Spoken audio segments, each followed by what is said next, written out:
বয়ানই যে হেদায়েতের চাবি, গ্যারান্টি আছে। আরে আমি হাফিজুর রহমান কেন আর মক্কা মদিনার ইমাম কেন?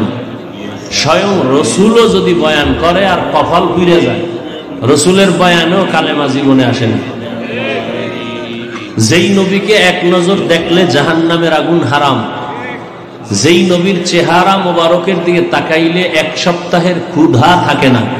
আলহামদুলিল্লাহিল্লাযী জাআলাশ শামসা ওয়াল কমারা বিহিসবান ওয়ান নাজমা ওয়াশ শাজারা ইয়াসজুদান ওয়া ফাদ্দালা জামানান আলা জামান কামা ফাদ্দালা মাকানান আলা মাকান ওয়া ইনসানান আলা ইনসান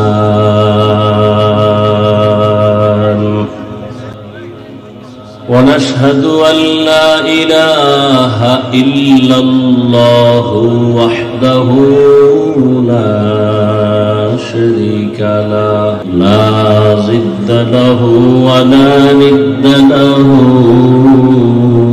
ولا مثل له ونشهد أن سيدنا وسندنا وحبيبنا وحبيب ربنا وطبيبنا وطبيب قلوبنا ومولانا محمدا عبده ورسوله أرسله بالحق بشيرا ونذيرا وداعيا إلى الله بإذنه وسراجا منيرا اللهم صل على محمد النبي الأمي وعلى آله وسلم تسليما وبعد فأعوذ بالله من الشيطان الرجيم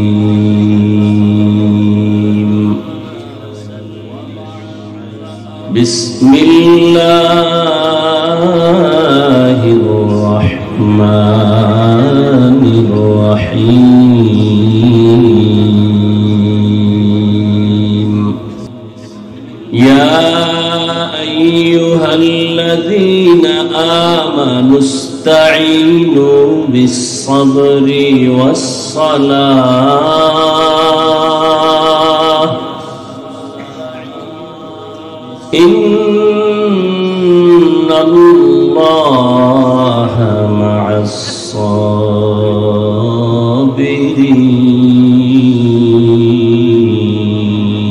الصابرين. وقال النبي صلى الله عليه وآله وسلم من يرد الله به خيرا يصب منه أو كما قال النبي عليه الصلاة والسلام.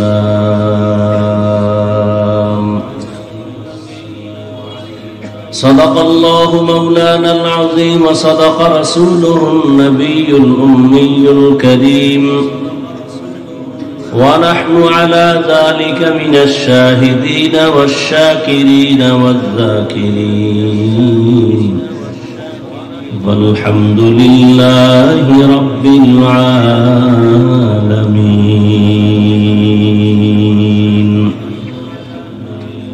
سبحانك لا علم لنا إلا ما علمتنا إنك أنت العليم الحكيم.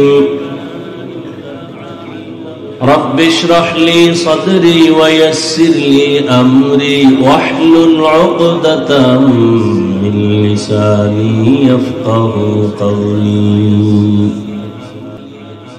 دین کی سورج ڈوب رہی ہے ہم لوگوں کی سامنے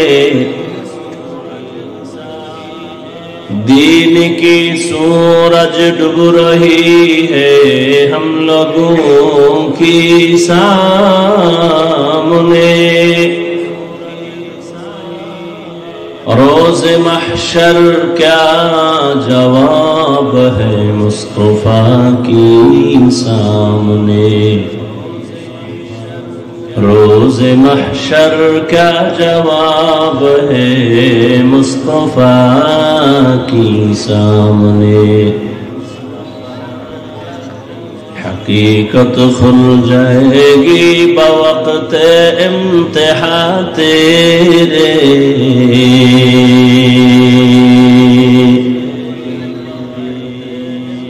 حقیقت کھل جائے گی بوقت امتحان تیرے کہ سستی میں یا محنت میں گزاری زندگی تو نے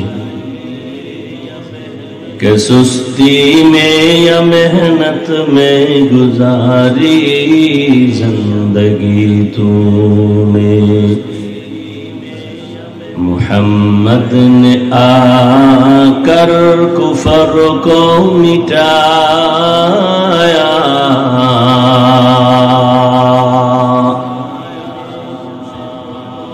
محمد نے آ کر کفر کو مٹایا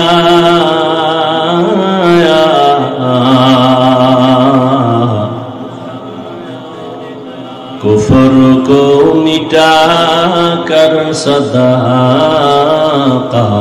بتایا کفر کو مٹا کر صداقت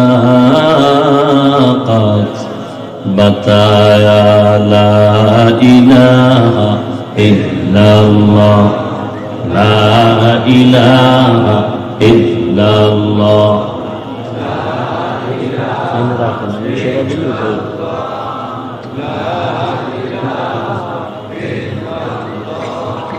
لا الہ الا اللہ لا الہ الا اللہ لا الہ الا اللہ لا الہ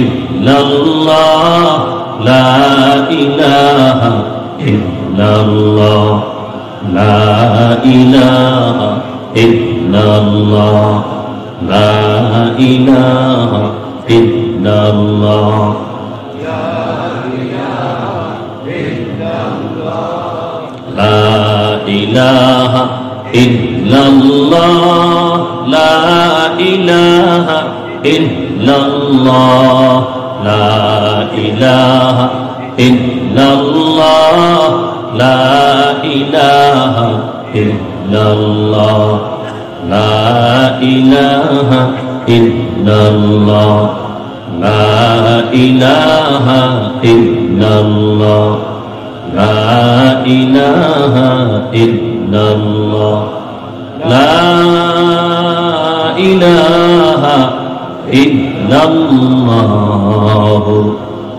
محمد رسول اللہ রাজাপুর হাদিউল উম্মাহ মাদ্রাসার উদ্যোগে আয়োজিত বার্ষিক ওয়াজ মাহফিল ও হালকায় জিকির রাজাপুর পাইলট হাই স্কুল ময়দান আয়োজিত মহতি এ মাহফিলে উপস্থিত মোহতারাম সম্মানিত সভাপতি হযরত উলামায়ে কেরাম অতিথিবৃন্দ অত্র অঞ্চলের বিভিন্ন স্থান থেকে আগত আল্লাহ পাকের আশিকিন জাকিরিন শাকিরিন মুহিব্বিন মুরব্বিয়ান এজাম কলিজার টুকরা আমার সমবয়সী যুবক বন্ধুগণ স্নেহের ছোট ভাই পর্দার আড়ালে মাইকের আওয়াজ শ্রবণরতা সম্মানিতা মা ও বোনেরা আল্লাহ পাকের দরবারে শুকর যে আল্লাহ পাক আমাদেরকে এই ফিতনার যুগে হাজারো লাখো মানুষের মধ্য থেকে বাছাই করে পৃথিবীর শ্রেষ্ঠ মজলিস উলামায়ে আহলে হকের মজলিস, গুনাহ মাফের মজলিস, তওবা কবুলের মজলিসে আমাদেরকে আল্লাহ কবুল করেছেন, হাজির হওয়ার মতো তৌফিক দান করেছেন। নেয়ামতের শুকর আদায়ার্থে ঈমানের আওয়াজকে উঁচু করে এক আওয়াজে উচ্চ কণ্ঠে সকলেই কালিমাতুশ শুকর উচ্চারণ করি, দিল থেকে জবান খুলে মহব্বতে পড়ি আলহামদুলিল্লাহ।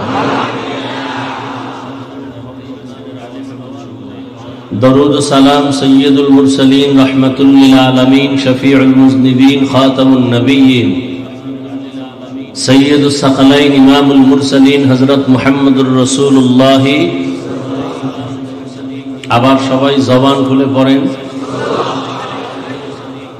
একবার সাল্লাল্লাহু আলাইহি ওয়া আলিহি ওয়াসাল্লাম পড়ার দ্বারা সাথে সাথে তিনটা পুরস্কার আল্লাহ দিয়েছেন।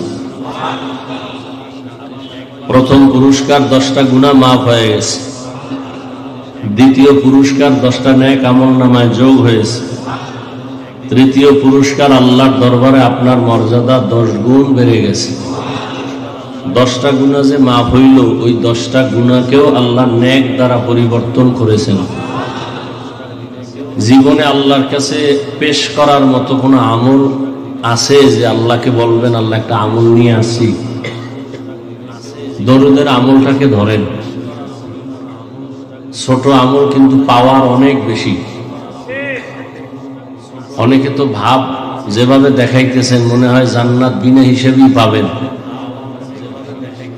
অথচ আমল যা করতেছেন টুকটাক সব আমলের মধ্যে ভেজাল, রিয়া, কিবির। এই আমল আল্লাহর কাছে কোনোভাবেই কবুল হবে না। সহিহ হাদিসে পাকে আবু হুরায়রা রাদিয়াল্লাহু তাআলা আনহু থেকে এক হাদিস বর্ণনা আছে, সময় থাকলে আমি বলবো, মনেও যদি আসে। এই মোবাইলের বাতিগুলো জানান লাগবে কেন? চালাইতে পারো না, বইছো কা?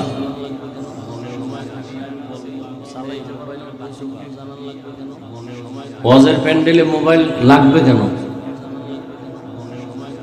এই আপনারা যারা মাঠে বইছেন মোবাইল কেন হাতে কেন নিছেন? কাম কি? মনে করতেছেন কাম, এটা তাজা একটা আকাম। ঠিক বলছেন, তো মোবাইলটা হাতের থেকে নামাইবেন না, এই ঠিকের ভ্যালু কি? বলতেছেন ঠিক, অথচ এই গজবটা ধরে দিয়েছেন। আল্লাহ হেদায়েত দান করুন।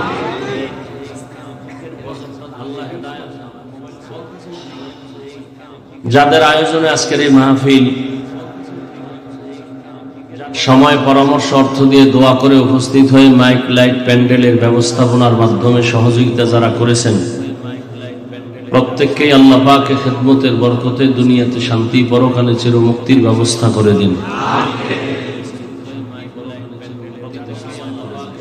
দীর্ঘ সময় হযরত উলামায়ে কেরাম আলোচনা রেখেছেন, আপনারা ধৈর্যের সাথে আলোচনা শুনছেন। উলামায়ে কেরামের কথাগুলো সবাইকে সহি তরিকায় আমল করার তৌফিক দান করেন। উলামায়ে কেরামের ইজ্জতকে আল্লাহ বেশি বেশি বাড়ায় দেন। উলামায়ে কেরামের ইজ্জত বাড়লে আপনাদের লস আছে? বরং উলামায়ে কেরামের ইজ্জত যদি বাড়ে, উম্মতেরও সম্মান বাড়ে। আর উলামায়ে কেরামের ইজ্জত কমলে উম্মতের ইজ্জতও কমে। পাশাপাশি একটু হেদায়েতের দোয়া করি, যারা আলেমদের বিরুদ্ধে বিভিন্নভাবে ষড়যন্ত্র করে, লেখার দ্বারা, বলার দ্বারা, মিডিয়ায়, ফেসবুকে, আল্লাহ ওদের হেদায়েত দান করেন। আল্লাহ যদি কারো উপরে নাখোশ থাকেন, বেজার থাকেন, তার প্রথম প্রমাণ সে আলেমের বিরোধিতা করবে। আলেমের বিরোধিতা করা এটা প্রথম প্রমাণ আল্লাহ তার উপরে কি অসন্তুষ্ট, বেজার। আর আল্লাহ বেজার এত তাড়াতাড়ি হন না, কারণ আল্লাহ তো অনেক দয়াময়। বেজার হওয়ার পিছনে ওর মা বাবার অভিশাপ আছে। কার অভিশাপ? আমি তো সারা দেশে বলছি, চ্যালেঞ্জ দিয়ে বলছি, যারা আলেমদের বিরুদ্ধে ফেসবুকে লেখে প্রত্যেকটা সন্তান মাতা পিতার অভিশপ্ত সন্তান, একটা সন্তানও মা বাবার মোহাব্বতের না, সবগুলোর উপরে অভিশাপ। ও মা বাবার সাথে বেয়াদবির পরে গিয়ে আলেমদের সাথে বেয়াদবি শুরু করছে। কিয়ামত পর্যন্ত আর এক সেকেন্ডের জন্য নবী আর আসবেন না। আসবেন দুনিয়াতে, রাজাপুরে মাঝে মাঝে আসেন, বাইতুল মুকাররমে আসবেন, এক সেকেন্ডের জন্য আর দাওয়াত দিতে আসবেন না। তো নবী থাকবেন কই? কই থাকবেন? চাঁদের দেশে? কোথায়? মদিনাতুল মুনাওয়ারায়, রওজায়ে পাকের মধ্যে। কিয়ামত পর্যন্ত কতদিন? জিন্দা অবস্থায়, মরা না জিন্দা? নামাজের হালাতে আল্লাহর মারিফতের মজা নিতে থাকবেন। আওলাদে রাসূল হুসাইন আহমদ মদনী রহমতুল্লাহ আলাইহি রওজায়ে পাকের সামনে ছাত্রদেরকে হাদিস পড়াইতেছেন। এই হাদিস, আল আম্বিয়াউ আহইয়াউন ফি কুবুরিহিম ইউসাল্লুন, সমস্ত আম্বিয়া কিরাম কবরে জিন্দা, তারা নামাজরত অবস্থায় আছেন। তো সেই সময়ের আওলাদে রাসূল হুসাইন আহমদ মাদনীও কেমন, রুহানি পাওয়ারওয়ালার ছাত্রগুলো কেমন। ছাত্ররা বললেন, হযরত এটা কেমনে সম্ভব? হাদিস পড়াইছি, আমি তো আর নতুন ভাবে বানাই নেই, যিনি হাদিস বলছেন তিনি ওখানে আছেন, তারে জিগাও।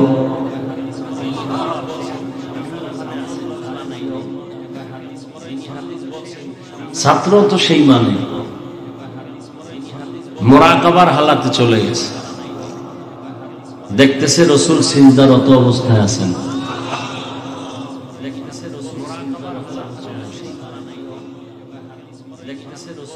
তো কিয়ামত পর্যন্ত নবী আর আসবেন? সাহাবায়ে কেরাম, আইম্মায়ে কেরাম, ইমাম আবু হানিফা, ইমাম শাফি, ইমাম মালিক, ইমাম আহমদ বিন হাম্বল, ইমাম মুহাম্মদ ইবনে ইসমাইল, বুখারী, ইমাম মুসলিম, ইমাম তিরমিজি আসবেন? কিয়ামত পর্যন্ত বড় বড় বড় বড় আউলিয়ায়ে কেরাম, মুজাদ্দিদ আল ফিসানি, আব্দুল কাদের জিলানী, খাজা মুঈনুদ্দিন চিশতি আজমিরি, বাহাউদ্দিন নকশবন্দি, আলাউদ্দিন সাবেরি, এরকম অনেক বড় বড় আউলিয়া যাদের শুধু চেহারা দেখলে মানুষের অন্তরে পরিবর্তন শুরু হয়ে যেত, বয়ান শোনা লাগতো না। এটা তো আপনি বিশ্বাসও করা কঠিন হয়ে যাবে। এটা কেমনে সম্ভব?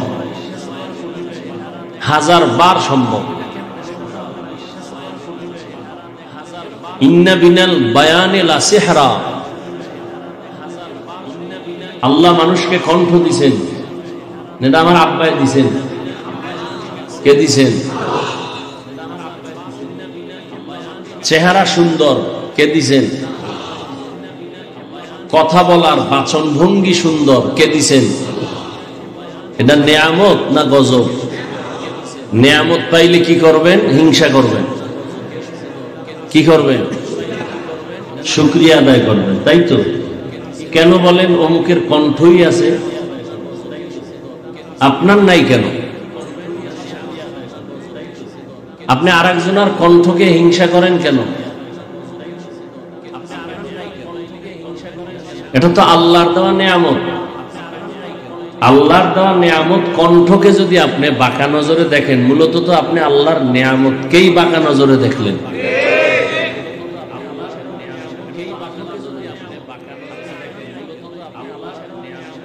কথা বলার শক্তি আল্লাহ দিছেন না? এটা নেয়ামত না? আবার সবার কথা বলার সিস্টেম কি এক? এরপরে আবার কথা যে বলতেছি, এটা শুনবে কারা, অন্তরে ঢুকাইবে কারা, এই মোহাব্বতের সাথে কথা শুনবে, এটাও তো আল্লাহর দেওয়া নেয়ামত। কি এখানে এমপি সাহেব যদি 3 ঘন্টা বয়ান করে, কেউ শুনবে?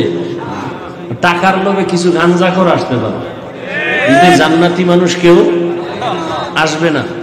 আর এখানে এতগুলো মানুষ, ঠান্ডা বৃষ্টি ভাব, ব্যস্ত মানুষ সবাই, সরকার নাই, কাজ না করলে চুলায় আগুন জ্বলে না, সবাই কাজ দোকান ব্যবসা বাদ দিয়ে এখানে আসছে।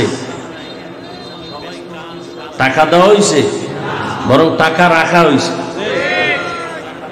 এতগুলো মানুষ যদি আপনাদের এই রাজাপুরের কোনো কোটিপতি চাইতো এখানে জমা করবে,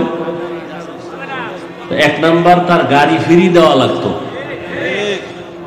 দ্বিতীয় বসার জন্য এই থার্ড ক্লাসের বিছানা, কত ভিআইপি চেয়ার, এরপর ক্লাস ভাগ থাকতো, ভিআইপি নন ভিআইপি, শিক্ষিত অশিক্ষিত সব আলাদা।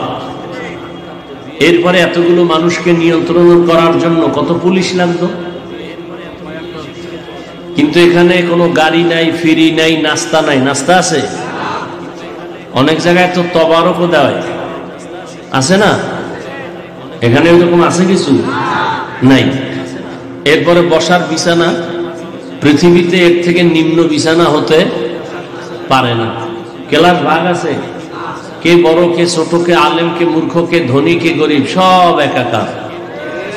ঠান্ডা মাথায় বসে আছে, নিয়ন্ত্রণের জন্য কত হাজার পুলিশ আছে, আছে কোনো আওয়াজও নাই, সব চুপচাপ বসে আছে।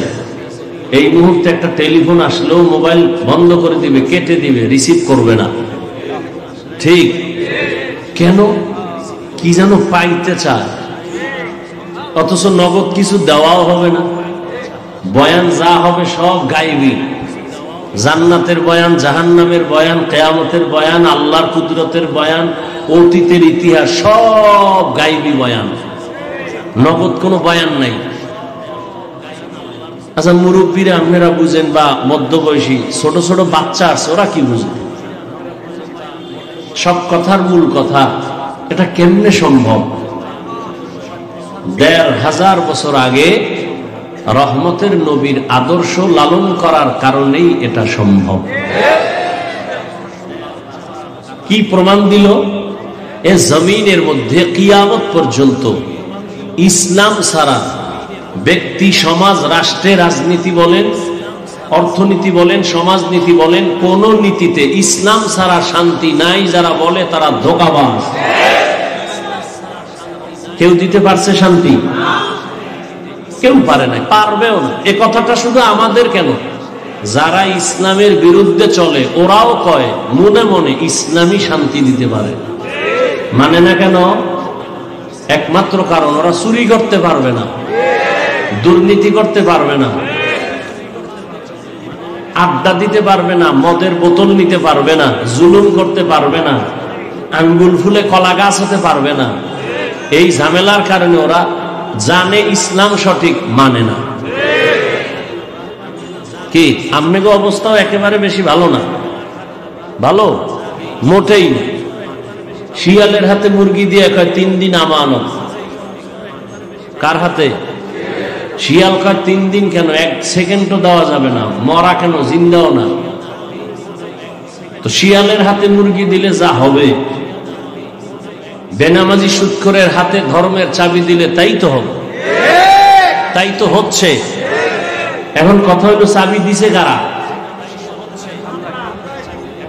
জিব্রাইল। কে দিছে? এসব আপনারা। তো সরকারের গালি দেন কেন? গালি দিবেন আপনারে, আপনি খারাপ, আমরা চরিত্র খারাপ। ভোটের আগে বলছেন হুজুর গো ইসলাম চাই, ভোটের আগের রাত্রে টাকা খাইয়া কুত্তার মতো কেবলা ঘুরাই দিছেন। আল্লাহ হেদায়াত দান করুন। ভোট দিতে যান না, টাকা তো খাইছেন, খাইছেন না? বুকে হাত দিয়ে কয়জনে বলতে পারবেন যে জীবনে হারাম খাই নাই? ব্যবসা চালায় লোন উঠাইয়া, হ্যাঁ ব্যবসা দিছে লোনের টাকা দিয়া, গ্রামীণ ব্যাংক থেকে লোন উঠায়। আর মানুষ কত হারামি। যদি কে ভাই আমি গরিব মানুষ, 5,000 টাকা ধার দাও, কাটা নাই, সুদে 50,000 দিব, কি পাস? কি আল্লাহ হেদায়াত দান করে। কিছুক্ষণ বয়ান শুনবেন তো, আমার উঠা বসার ব্যারাম আছে, ব্যারাম নিয়ে ভিতরে বসবেন না, নিজেরও ক্ষতি করবেন না, অন্যের ক্ষতি করার অপচেষ্টা করবেন না। বয়ান বক্তার এলেম আর আমলের মাস্তানিতে হয় না, আজীবন মনে রাখবেন।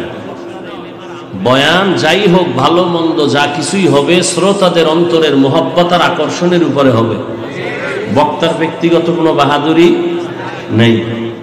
এখন আপনাদের অন্তরের কি হালাত, ওই অনুযায়ী বয়ান হবে, আল্লাহ ভালো জানেন। আমি মুখস্থ করে আসি নাই যে এখানে কি বয়ান করব। আউযুবিল্লাহ বিসমিল্লাহ পড়া যেটা চোখের সামনে জেহেনে আয়াত আসছে আয়াত পড়ছি। এখন এই আয়াত অনুযায়ী কি আলোচনা হবে তাও আল্লাহ ভালো জানেন। কয়টা কথা হবে সব বাজেট আল্লাহর পক্ষ থেকে করা আছে।